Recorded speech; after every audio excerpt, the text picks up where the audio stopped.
Welcome to our webinar, Understanding Cybersecurity Class Certifications, Navigating the Landscape, from our sponsors, Cyberowl. Our guest speakers today are Daniel Ng, Chief Executive Officer, and Russell Kempley, Chief Security Officer of Cyberowl.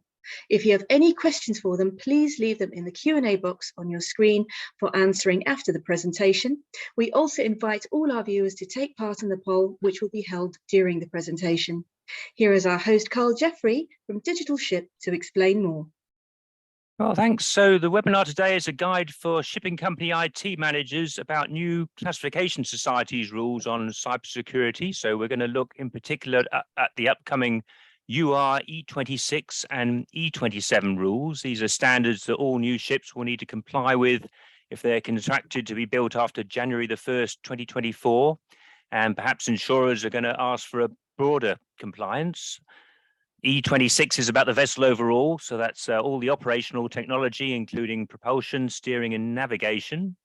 E27 is for the individual systems on the vessel, which the manufacturer has to comply with. And the UR in the name stands for Unified Requirements, so they cover all the class societies, and so the whole of shipping, they're created through the International Association of Class Societies.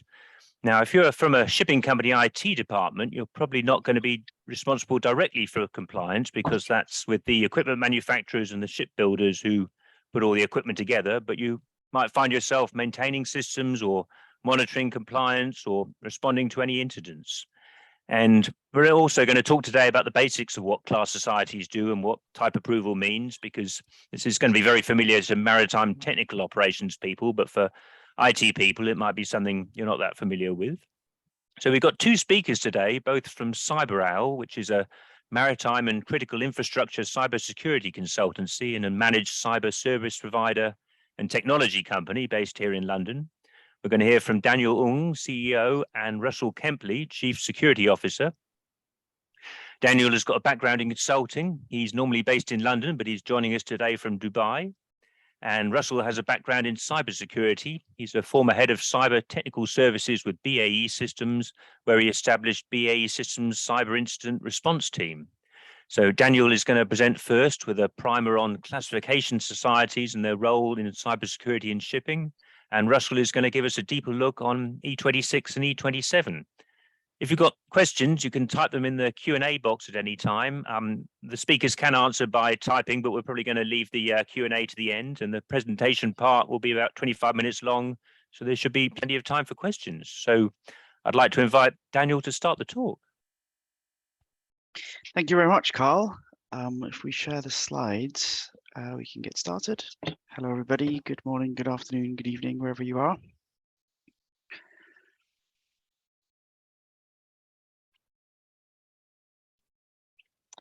Yes, please do interact as much as possible on the questions and answers. We'd love to get a dialogue going on this because I think it's quite an important area of development from a cyber risk management standpoint in the maritime sector. And as it develops, we are certainly keeping quite close to it in terms of trying to understand its evolution at Cyberowl, and as we work it out as well, we will share as much as we can around our understanding of how this is going to develop. So if you move forward one slide, Russell, please. Great. So I'm going to spend the next couple of minutes just very briefly introducing Cyberowl. But as I do that, what would be useful is to get some sense of the kind of business that you come from and what role you have playing in that business. So we could launch a poll on this, and let me give you some background as to why we're asking this question. What we find in our day-to-day interactions is that we interact a lot with IT managers in a shipping company. And some of them, in fact, most of them will have had a long career within shipping, but increasingly more of them are coming into the shipping sector from kind of other sectors and don't necessarily have a sort of deep shipping background. But even those that have a kind of a long-standing shipping background generally aren't spending time with classification societies that much. They tend to be one step removed from the class. And so they get requests from technical managers, from HSEQ managers to work with class on matters relating to IT and now increasingly cyber, but they tend not to have that kind of expertise. And for us, breaking into the sector and trying to understand how it works, understanding classification societies is a real key to kind of to understanding the compliance landscape. And so this is what we thought we'd share with you today from our kind of lessons and learnings and the evolution of E26 and E27. So we'll follow slides, Russell, please. So briefly on Cyberowl, we are a maritime cybersecurity specialist. One of our core offerings is Medulla, and Medulla really is a cyber risk monitoring system. But we also do ad hoc consulting work solely for the maritime cybersecurity space, and really focused on vessels rather than enterprise IT. And we always say we do one of three things for customers. We help them know what they have on board. We help them keep it secure, and then we help them prove they've secured it to people internally who are asking, and perhaps people externally who are asking as well. And I suppose in many respects, this is probably the most relevant for today's conversation. Next slide. Very briefly, we've got our operations in the UK, in Piraeus in Greece, and also in Singapore. We've accumulated a number of awards proudly over the last few years, but I think most importantly, we work with a number of the shipping companies around the world, right across the sectors, from offshore all the way through to tramping bulk vessels in all sorts of different segments and classes and sizes. Forward a slide. But we also do a lot of work to try to build an ecosystem for maritime cybersecurity. So we contributed to version 4 of the BIMCO guidelines on cybersecurity for onboard ships. And we also maintain about 400 or so shipping IT directors and managers. And we try to bring them together once every 2 months to do some knowledge sharing and to learn from each other in terms of best practice. And our latest one is a campaign that we're running called Mind the Gap, which we'll talk you through a little bit more later on. But we also do some industry-wide activities to try to raise the tide, if you like, for the whole of shipping. So we chair the Singapore Shipping Association Cybersecurity Subcommittee, where we're helping to run a number of initiatives there. But we're also the retained advisor for the international group of P&I clubs on matters relating to cyber risk in order to assist them to work out the risks and their dialogues with the reinsurers on P&I matters related to cyber. Next slide. So, as we look into a brief primer on classification societies, oh, we've lost the results of the poll. So let's move on a slide. Sorry, Farah, if we can raise this poll later on, please. Right. So, what do classes do? There are really kind of two main functions for class. The first is standard setting. So what classes do is they establish and they maintain these technical standards, and they're all related to the construction and operation of ships in a safe way. So some examples of that relates to rules and standards around hull construction, navigation, and increasingly computer-based systems. But class have a role very much around setting those standards and defining those rules. The other part of what class does is survey and certification. So class has a responsibility for certifying new vessels and making sure that they meet the required standards and carry out these regular surveys to make sure that the vessels are, in service, meet these standards. So the rules and the standards that they set both are about the standards of the systems on board the ships themselves and the construction and of the vessels themselves, but also on how they will survey and certify. So classes have guidelines and principles and rules that describe to you how they will go off and do the survey and these certifications. And this is really important to kind of understand so that you know how to interact with them as they run these surveys. And I think there are a number of concepts that's worth just understanding. So at the end of a certification process, the class will issue something called a certificate in class. And so this is what these certificates are, satisfy the needs of flag states, insurers, and others who want them, that the vessel is safe. And within that certification is something called a notation. And what these notations do is they specify the standards by which that ship is built. And these notations form part of that certification and tell you to what standards those vessels are built. We'll dig into that a little bit more in a second. Next slide. So classes, there are about 40 or so organizations, of which 11 of them are members of this International Association of Classification Societies. And the IX cover about 90% of all classification societies and vessels. Of vessels rather than classification societies. And some of the larger ones, as you might be aware already, are DNV, Class NK, BV, and Lloyd's Register. And the way the rules work is that IX sets a minimum requirement or a minimum technical standard that each classification society agrees to comply with. But then each classification society can go off and ensure that there are further standards that they can apply on top of this that are more stringent or could be more stringent, and they're allowed to do this in terms of their own rules. And so then when that class is certifying your vessel, it's based on these additional rules that the class has written, which must meet minimum standards agreed by IX. So for 90% of the vessels around the world, IX is a very important bellwether, if you like. The standards that they set is a very important bellwether for what's coming next in terms of how each class will set their own rules.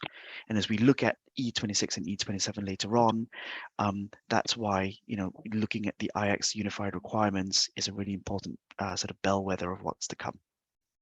Next slide.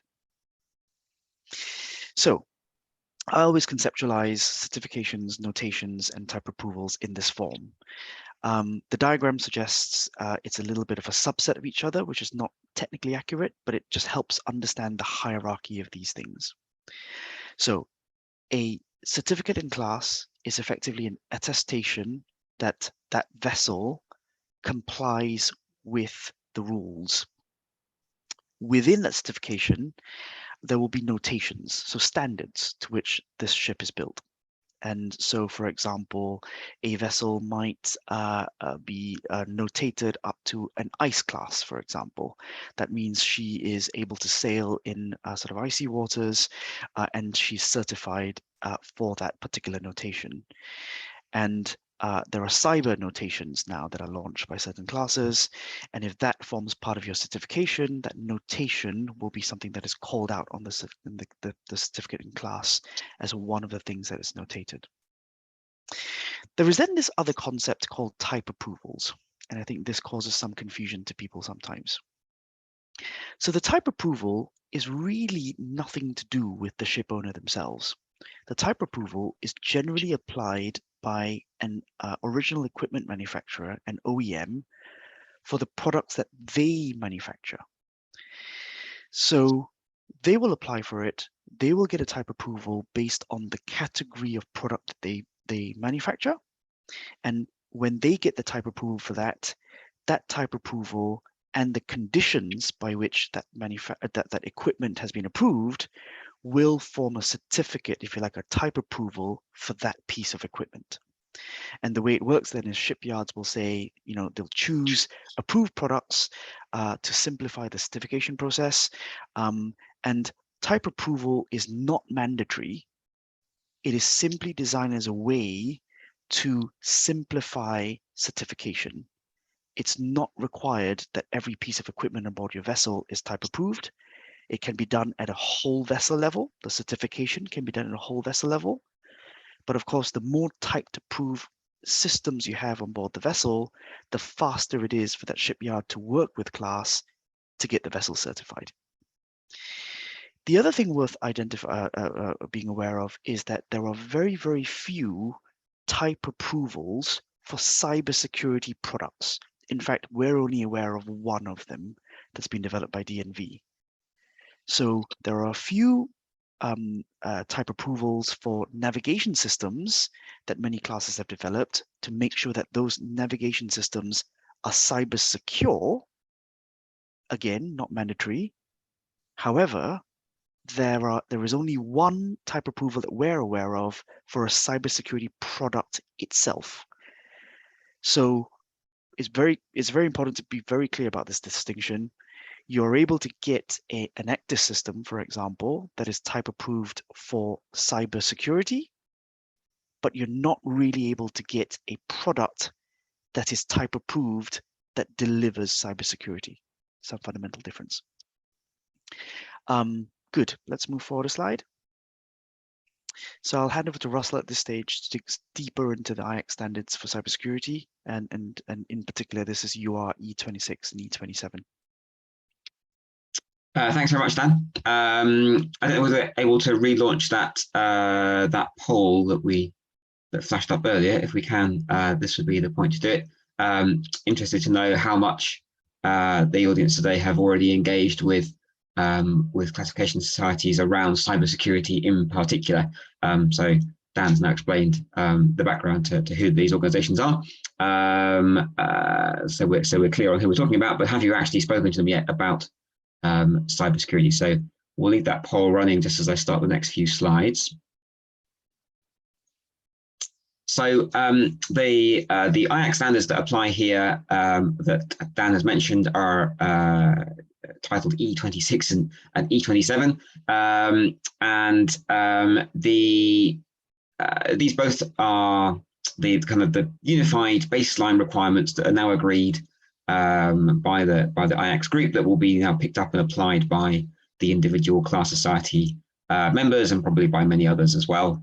Some of those members, some of those organizations and class societies already had some cyber-related standards. So what we'll be seeing over the next year or so is kind of any updates or changes to those standards to reflect the baseline here, to bring them into line. But that's something we'll be watching out for. In terms of the two requirements and how they differ, E26 is the requirement for the overall cyber resilience of the vessel.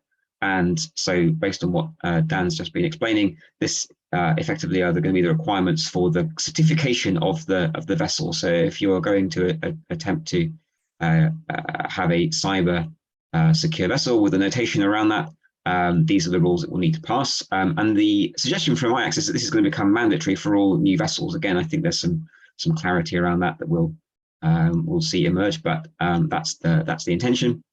And then E27 is the standards for individual systems. So if your vessel contains 10, 20 different computer-based systems, each of those will need to be meeting the standards of E27, and most likely this will be turned into type approval rules so that those systems are kind of pre-qualified against these requirements before they're then being integrated into the vessel. And it's worth pointing out again that depending on which class society your company is working with, you may have to meet more stringent rules. These rules set out in these standards are just the kind of minimum baseline.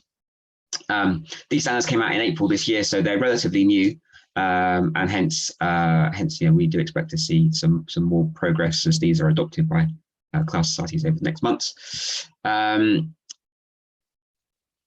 If I just drill down a little bit into each of these, so E26, which is the whole vessel standard, there are 17 broad requirements set out in the document, and these all align with the NIST cybersecurity framework. So the familiar pillars of prepare, protect, detect, respond, and recover. And the graphic on the right-hand side just shows you how those 17 requirements break down over those 5 pillars. So the majority is around the protect area, but there's quite a few requirements that cover the other parts of the NIST framework too. As well as covering the whole NIST framework from prepare to recover, the requirements are also sort of specified around each stage of the vessel's life cycle. So from the initial design and concept of the vessel through its manufacture, delivery into service, and then ongoing operations. And the scope is all onboard computer-based systems. So this applies to operational technology, OT systems, and computer-based systems is a kind of defined term actually in another IAC standard, E22. But for any system that's in that category, and this includes things like the computer-based systems that are managing steering or navigation or engine systems, then they will all need to be covered by this vessel resilience standard. And it also applies to any device that's providing an interface between an operational technology network and any other untrusted network. So if you have a navigation system which is covered by this standard, and there is a connection, onward connection to the business network or to the shore via the VSAT, then any boundary between that navigation network and the untrusted networks is also covered by these standards. And that may be one of the key touch points for IT teams, which we'll talk about later. As we were talking about, if each system on the vessel meets the requirements of E27, then the focus is going to be more upon how those individual systems are integrated at the vessel level, and the processes and operations for managing those. But potentially it does mean that if a particular system is not found to be cyber resilient, then it couldn't be certified for use. So again, this is another bit of a grey area, and it depends on how some of the class societies turn this into action. But for example, if your navigation system is not cyber secure, then it won't be accepted as a navigation system. It will need to meet these cyber standards in order to be certified for its core role. And I guess that makes sense in the if your navigation system is critically dependent on cyber but not resilient, it means that navigation system may fail in unexpected ways, and so that's why the resilience is a kind of key part to certifying the core maritime use as well. There is a risk-based process for exceptions. So if there are systems that can't meet these standards, but you can put together a justification as to why that's an acceptable risk, there are some caveats in the process that are defined, and we'll probably see more about how that is going to be applied in practice development too. The key points for E27, which is the standards for vessel systems themselves. This standard is much more detailed in terms of its sort of technical demands, and there are 31 functional requirements that align with an international standard called IEC 62443. 62443 is developed and is being gradually rolled out across many shore-based OT environments. So this is the kind of standard you might find in an oil refinery on the shore, or maybe in water treatment or electricity, these sorts of operational networks on shore. So it's a very broad standard, but there is a section of that which applies to systems, and it's that which the IACS group have picked up on, and the IACS standard calls out and refers to the various parts of 62443. In addition to those core 31 requirements that apply to all systems, there are additional requirements for systems that interconnect to untrusted networks, and there is also various requirements around the development processes that are used to build these systems, and the documentation and processes that are supplied with them. So when an OEM, when a company produces a system that's going on a vessel, because the standards of E26 apply not only to the build but to the operation of the vessel, the company has to hand over the equipment with accompanying documentation and processes that the receiving operator, vessel operator, will pick up and then execute through life. There is a caveat in the standard that says that security must maintain essential availability. So this is a challenge for OEMs. to balance the security and the availability requirements. So if you have a navigational system and you detect some malware anomaly on it, you can't just shut that system down and take away all navigation capability to the vessel. So you have to find a way of actually securing and making resilient the core functions and maintaining availability. As I was saying, pretty much all of this is likely to land with the OEMs in terms of responsibility. So this is going to be a type approval style process where the OEMs will review their systems and put the security controls and the process documentation in place before they get integrated into a vessel. But we'll see how this goes. There are I don't believe there are any type approved systems against these standards yet. I think there might be some against some original class standards. And it might be worth pointing out that against the original IEC 62443 standards, there are not many systems that are yet approved against that standard either. So it's a pretty high bar that's being set here. And so it'll be interesting to see how the OEMs kind of make progress on this. Just a quick note on the type approvals and how they relate to cybersecurity. Dan mentioned this in his introduction. There are kind of 3 levels here where you might hear about type approvals relating to cybersecurity. So E27, which we just discussed, is the type approval that the system itself is secure and resilient. So the navigation system, the engine system is secure and resilient in its own right. Then there might be some cybersecurity equipment, so a firewall or an IDS, something like that, which has a type approval for being used at sea. And so there are type approvals that just say that any hardware that's part of a system is suitable for use in the extreme temperatures and salty conditions you might find on board a vessel. At an IACS level, that's requirement E10. And then there's type approvals relating to whether the cybersecurity system meets its own objectives. So if it's an IDS we're talking about, for example, is the IDS actually a good IDS? Does it meet the expectations of that class of security device? And as far as we're aware, there's no IACS standards at this level yet. And as Dan was saying, there's just 1 or 2 classes who we know are looking at this for some very specific devices, but looks like it's going to be a while before there is a range of type approvals for the kind of gamut of cybersecurity offerings that are out there that you might be looking to take on.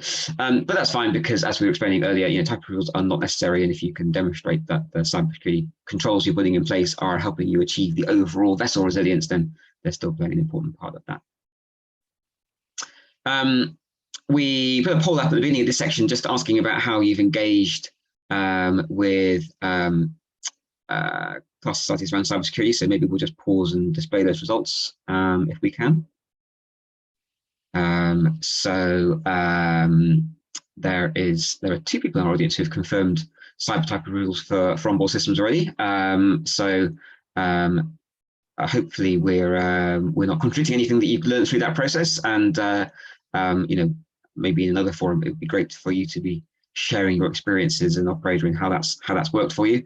A mix of other respondents starting to look at cyber notations and looking at E26, but the majority not yet engaged, and I guess that's reasonable with only these standards having come out in April. So thank you for giving your answers to that.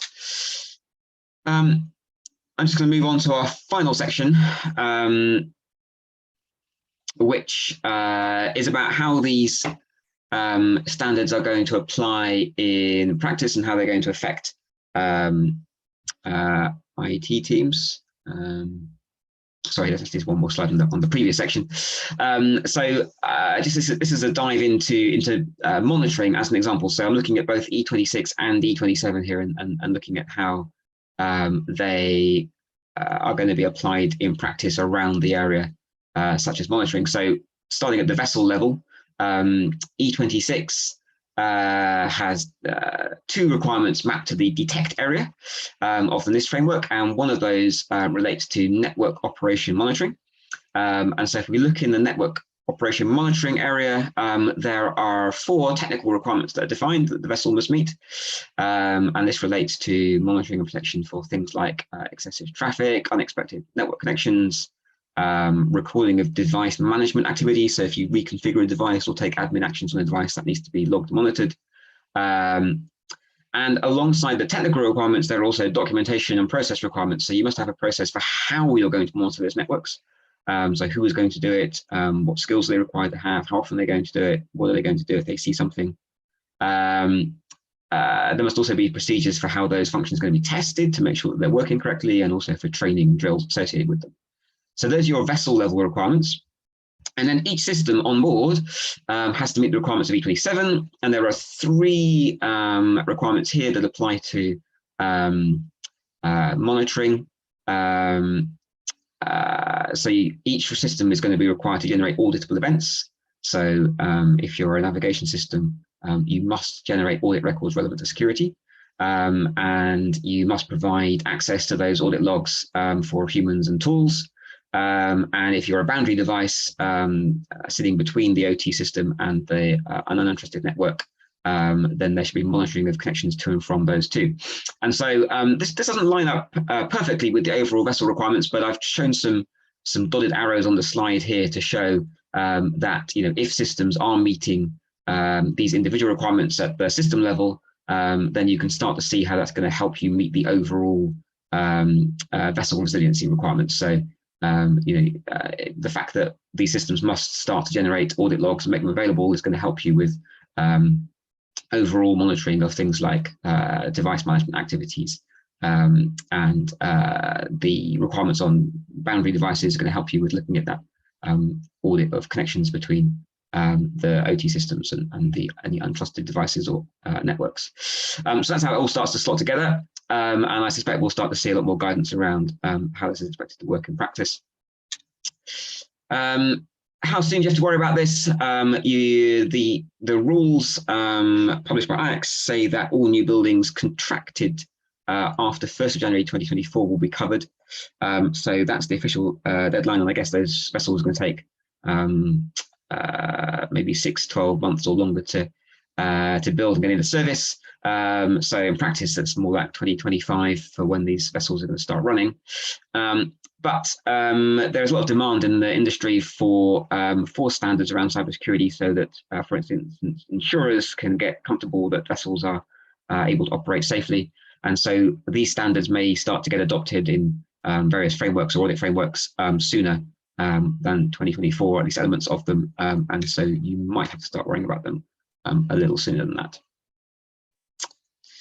Okay, so now on to our final section around the impact on IT teams, which is our kind of main audience with us today.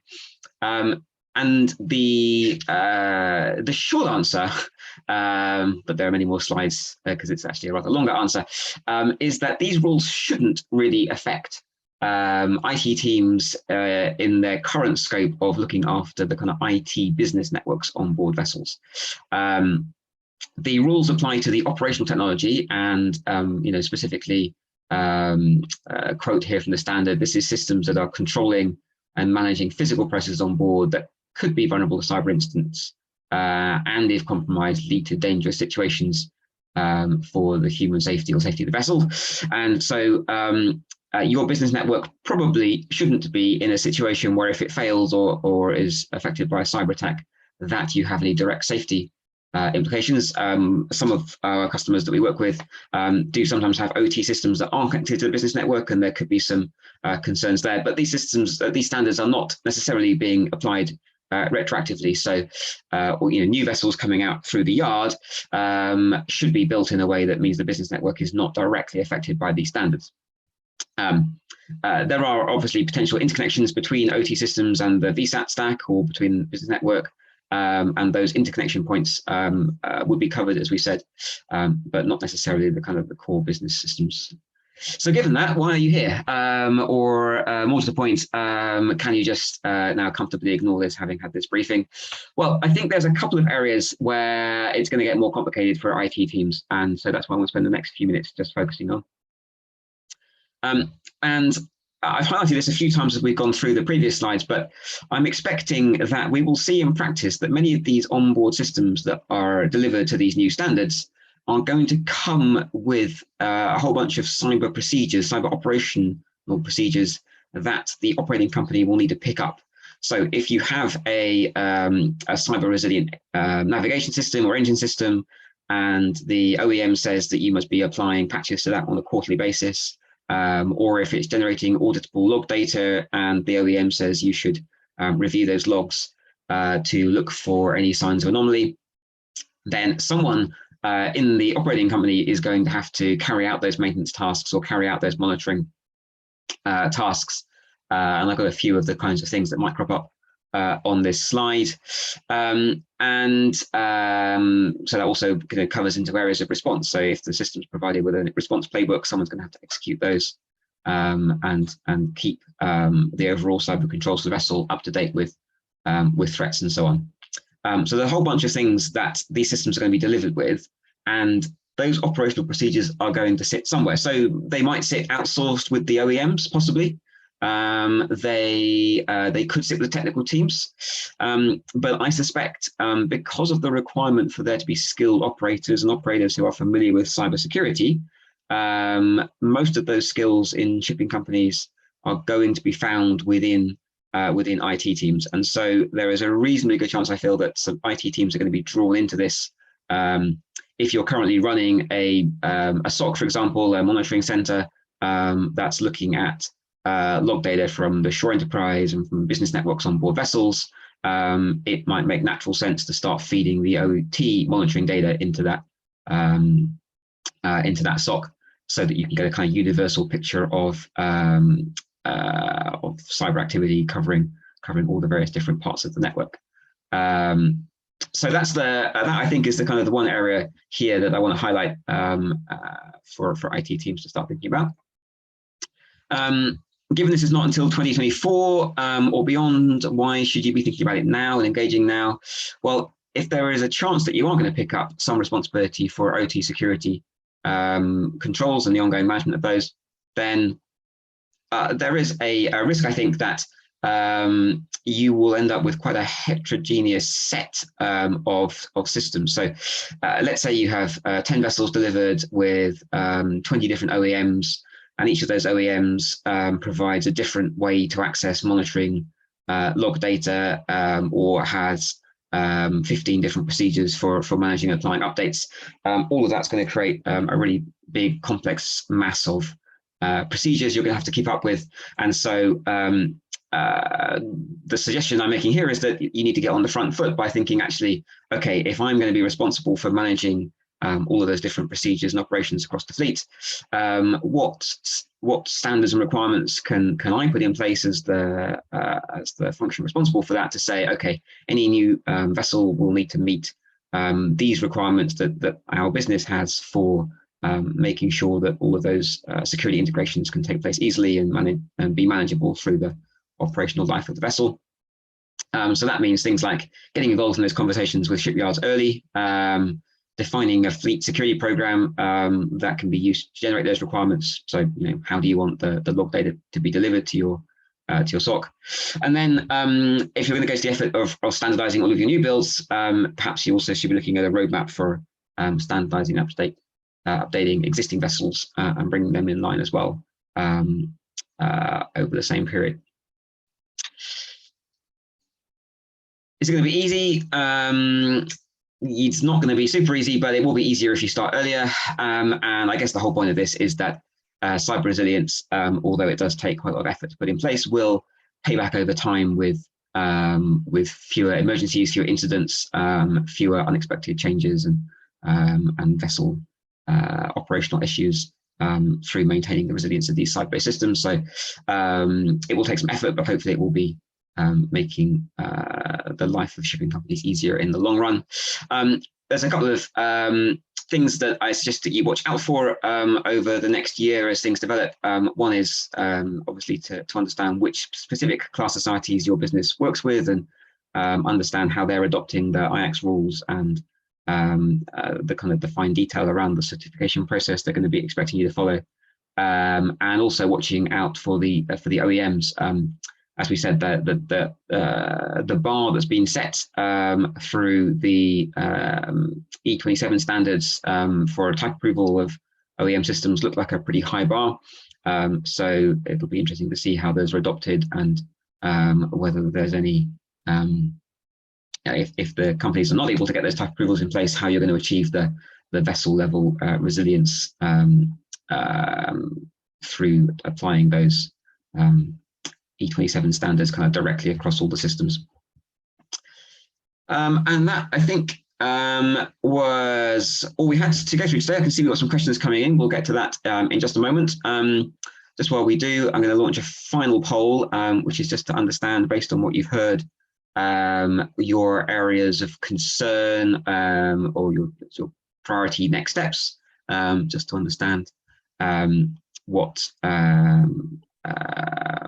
you as the industry will be looking for over the next year, and understanding how Cyberowl can help you with that. Obviously, as Dan said at the beginning, a lot of our day job is spent helping businesses with monitoring of business and OT systems on board vessels, and so we would love to support you with that through some of our consulting work or in any other way. So get in touch, and also you can get in touch and sign up for some of our workshops. Dan mentioned our community that we've built up over the last years, and we have 3 workshops in our Mind the Gap series. You have unfortunately missed the first one of these, but I think you can probably get access to the slides and potentially a recording if you get in touch with us. But you can also sign up for the next 2 workshops by scanning the link via the QR code on the screen. So the next one we have in just about a week's time is going to be on how to use cyber exercises to sort of test your resilience and make sure that you're able to take decisions under fire, as the title says there. So do sign up for that. I think we have the results of the poll. We can just quickly look at what people's priorities are going to be. Wow, quite a broad spread here. Actually, people perhaps not quite sure where to start. So it sounds like attending some more of our workshops and reaching out to have some more conversations around where you should be starting perhaps might help to get some focus here. But good to see that introducing technical capabilities around monitoring and updating existing vessels are in people's minds, as well as this this new class process. Okay, thanks very much. I guess that is all we have, but we've now got some Q&A. So Carl, I guess, are you going to take us through some questions, or? Yeah, that's great. If you want to stop sharing the slides and we can see the full screen. And just a note for the audience, you can upvote other people's questions. So there might be more questions than we have time for, so we can see what you're most interested in. And then if you can display questions by the most recent or the most upvote. So you see one question's got 2 upvotes. So I guess we'll start with that. Although 5 of the questions that come from one person who's Harry Ligoutzikos, who's a cybersecurity expert in Greece. So we're asking about how you can do this OT-IT separation. So 3 upvotes. OT systems rely on connectivity with the business network. So how can you say this is not about IT when it's linked to the IT system? It's not just an OT problem. Is that should we start with that one? I don't know. Yeah, should I take that? So the short answer is that the standards are still being worked out. So exactly how this is going to play out remains to be seen. But the wording in E27 is very much around expectations that are placed on devices at the boundary between an OT network and a business network. And the underlying requirement is based on 62443, is all around concepts of zones and conduits. So you have your zones, your OT zones, which are the ones you want to protect, and it's those zones that are most stringently assessed for their cyber maturity and their cyber resilience. And then when you have a boundary between one zone and another, that's referred to as a conduit. And then those controls that sit on that connection, for example, firewall in its most simple case, have to meet a bunch of other requirements to make sure that any threats that sit in the untrusted zone cannot impact the OT system. And so the rules are relatively clear that they apply mainly to these OT computer-based systems and to the boundaries thereof. And so I would be surprised if the business admin systems on board, the ones that the crew are using to send and receive emails, for example, would be covered by the strict wording of these requirements. And if you've got a system which is receiving emails and accessing the internet and all sorts of other untrusted networks, actually it's very hard to get them past the level of requirement that is being stipulated in E27. I think if you did find your business network was covered by that requirement, you would struggle to architect one that manage to tick off all those boxes. Lots of this is around really locking down the functionality and really minimizing what can be done, and that's appropriate for an OT system, but not for a business or CRE system. So yeah, it remains to be seen, but I think that's my interpretation of these standards, and so that's what I would expect to play out. But I can imagine people watching this thinking, what do I personally have to do? Do I personally have to get on top of all of this or not? I suppose so. The sort of next question with that from Harry has also got 2 upvotes. So he's saying OT systems are traditionally managed by the marine superintendents and the technical people and not the IT people. So are we now either getting the IT people into the OT systems, or are we getting into the management companies? I think IMS is probably internal management system. So we're getting into the whole corporate management system is going to cover cybersecurity. So management getting involved and the IT people are getting involved in OT. There's a lot of very changes in roles. I don't know if you want any comment on that, or I guess companies have to work this out as they go along, I suppose. Shall I take that first, Russell, and you can add on top? There's a whole control area around identify, which is about defining roles and responsibilities. So I think the first important thing to say is that there is no one person that will be responsible for cybersecurity, and there shouldn't be. It doesn't make any sense, because it's not purely a technical issue. In fact, resilience, has a big part of it relating to business operations, and so you need a combination of skill sets, knowledge, experience, but also responsibility to get that moving. So that should already be in place. And I don't think these particular set of IACS unified requirements change that particularly. It still remains that it's a group effort, and so when we run risk assessments with people, we spend the time bringing in, one of the key benefits of it is to bring the different departments together to actually discuss, identify the risks, and then define mitigations and roles and responsibilities thereafter. It's a really critical part of addressing this. But of course, sadly, at the moment, it's still very much, in most cases, still being left on the desk, if you like, or the in tray of the IT manager, and that fundamentally needs to change. Well, there's a sort of question from Alan Naganga at the bottom of the list. He's with a cybersecurity expert in Haugesund. He's asking about the roles of other stakeholders. Also, class, we know what class is going to do: suppliers, shipyards, system integrators, and setting up a threat information sharing ecosystem. I suppose threat sharing is, I don't know if that comes as part of this or not, but do you have any comment on what shipyards are putting these systems together? I suppose everybody has a role with all of this. Is the answer, perhaps, is it? Yeah, I think there's 2 parts to Anne's question. The first is actually more of a kind of statement, kind of confirming yes, this is very much a kind of ecosystem. As I said, the standards apply throughout the life of the vessel, so they apply from build through to operation. So the shipyard and the OEMs and everyone else who's kind of part of that are covered in some way. And to Dan's point, that means that there are multiple different stakeholders for responsibility as well. So the rest of Anne's question is sort of around establishing sort of threat sharing, I mean, that is not sort of specifically covered by these regulations. In fact, there's no kind of real call for there to be threat sharing at all, as far as I can recall from the details of the requirements. So, OEMs are not necessarily required to share threat information about one incident that they've been involved with. But I think that would definitely be, a useful addition to the ecosystem, and to encourage companies to share. I know there are some forums often in certain geographies and countries where those things have been set up to a greater or lesser extent. So I suspect we'll see that evolve, and I would encourage people to be contributing to that from whichever angle they come from. So if a yard has something to share, then they should definitely be looking to share it. Okay. Dan, would you add to that? Absolutely. And I think there are some initiatives going on around the world trying to do this very thing. And I think we need more of a global effort towards it, because this isn't a regional or a national problem. This is really quite a global problem. So Absolutely. Okay.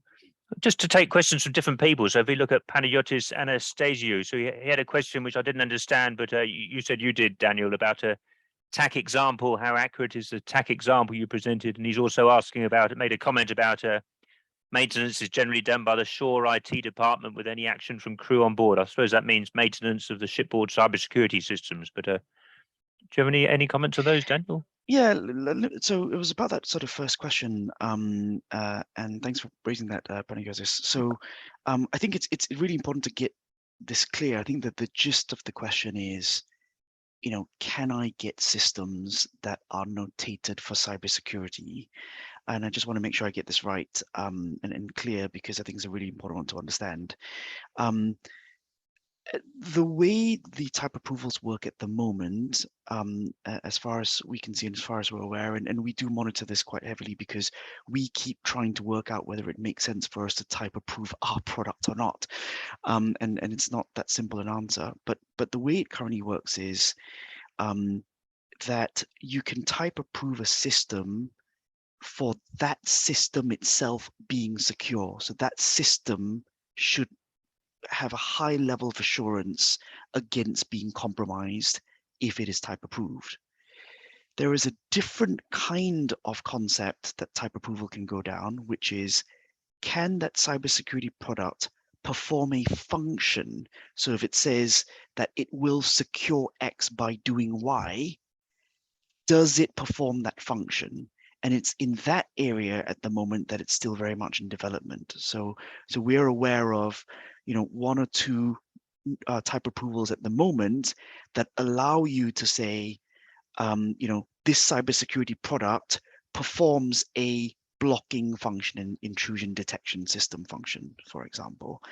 But it's very difficult to get that approved. And that's why you see in the rest of the sectors outside of shipping, you don't really find this concept of product certification for the function of cybersecurity.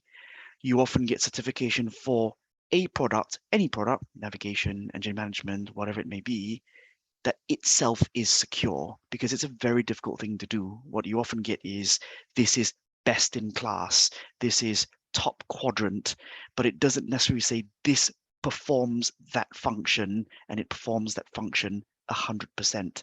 Designing a binary test like that for cybersecurity functions is very difficult to do. So if you're looking at things, for example, like the BV secure, and Panagiotis, you'll know this better than I do, or DNV cyber secure advanced, for example, this is about the function of ship operations. How does that system's function of ship operations, and is it secure to continue performing the function of ship operations?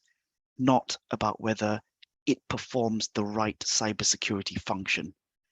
Seems like a nuanced difference, but it's quite a big one. So I think it's worth people understanding it.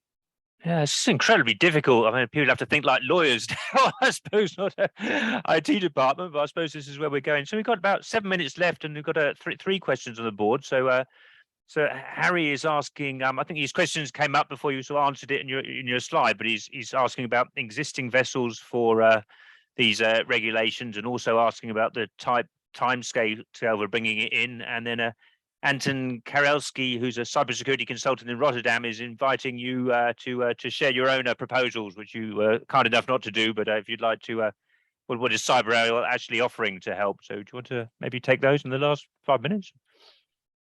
Yeah, I'll just quickly respond to the first couple of those. So in terms of how this applies to existing vessels, these rules do not, as they stand, apply immediately. You're not required to go and retrofit all of your existing vessels for resilience. But as with any of the kind of class standards that are published, if you choose to update a vessel to comply with new standards, you obviously would be encouraged to do so. But because of the requirements on all the underlying OT systems that are on board, that may be quite a challenge. But you can certainly look at that on a kind of case-by-case basis. And why would you do it? I mean, the 2 reasons or 3 reasons perhaps are: one, obviously, if you're worried about cyber risk and you want to take actions to reduce that risk, then following these rules is a good guide to creating a resilient vessel. It might be that that's demanded of you by a charterer or an insurer or somebody who has an interest in your vessel and needs confidence that it's operating securely. And you might just do it because, if you have a mixed fleet, you want to have everything on the same standard. You want to make sure that your vessels are all operating and producing the same level of management data and so on. Around cybersecurity, that might be a reason to adopt parts of this too. So yeah, I think that's that's kind of bullseye in your court on that one. In terms of the schedule, Russell, can I just add to that last point briefly? Across the customers we work with and across the incidents we see, so much of it comes down to the fact that controls and protective systems that are put in place haven't been maintained properly. And so much of it comes down to the fact that, a typical ship owner has, a range of different vessels across the fleet, a range of ages, a range of architectures, and it becomes such a full-time job of the IT team to try to work out one variation from the other, and then makes a mistake, leaves a back door open, and that's what results in an incident.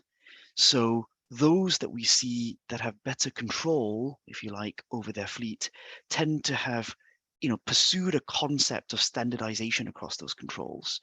So yes, it is probably more work to harmonize and standardize across the legacy vessels, but actually the savings you get from that is that you have a single standard you can work towards, which means that the chances of you leaving a back door open is smaller, and that's not to be taken lightly. Russell, sorry, back to you.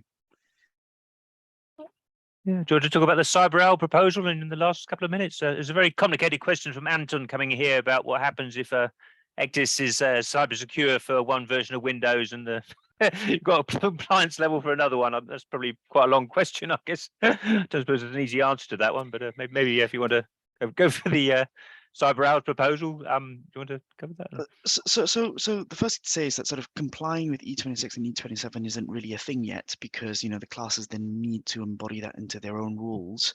But there's a pretty strong indication of a series of controls that they're expecting to see. So we can provide a consulting service to support you to put those controls in place and work with your shipyard to make sure that they are in place. And we're happy to kind of discuss further on that. Yeah, Russell. Yeah, any thoughts? Quick thoughts of these last two questions about the Cyberowl proposal, or if you want to tackle Anton's question for the last minute, if you've got a mismatch between certificates for different things, I suppose this is all about risk management at the end of the day, isn't it? So you have to show you're managing your risks rather than got the right certificates for the right equipment, I suppose, isn't it? Yeah, I think Anton, your question relates to systems that haven't been delivered with this cybersecurity type approval, and whether you can kind of retrofit elements of that. The answer is going to be very much on a case-by-case basis with the OEMs. Obviously, you can't do anything that would impact the functionality of the system or risk loss of availability, loss of stability to the vessel through trying to retrofit security controls. Part of the reason why these new standards are being put in place and why a lot of the burden is being placed on OEMs is to make sure that systems are delivered in the way that you can then maintain security through life. So, ECDIS delivered after 2024 that meets these standards, will have explicit processes for how you can update the OS and how you can keep it in step with the changing threat landscape.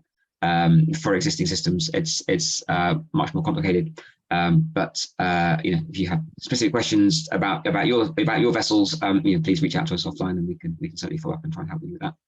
Yeah, I mean, this is an enormously tough subject. I guess we can see we've got cybersecurity experts asking questions, but underneath it is kind of saying, I know this stuff already. Why do I have to follow these stupid rules? There seems to be the answer is, we're in an organization, regulatory world. You need to have rules, but also you can space to use your common sense as well. Well, I think that's been a fantastic discussion. We'll put the webinar on YouTube. Some people might want to watch it again. I think I might, because there's a lot of detail which is going to take a while to absorb. And yeah, thank you very much, Daniel and Russell. And I shall pass back to Farah for the closing words. Cheers. Thank you. Thank you to our guest speakers, Daniel Ung and Russell Kempley from Cyberowl, and to all our viewers. We'll be sending you a YouTube video link soon, as mentioned earlier, with their email if you have any further questions. Join us for our next webinar with vessel performance optimization on the 10th of November, which is called Improving Data Quality in Vessel Performance and Compliance Projects, sponsored by NAVTOR, which you can book online at our website. Goodbye. Bye-bye.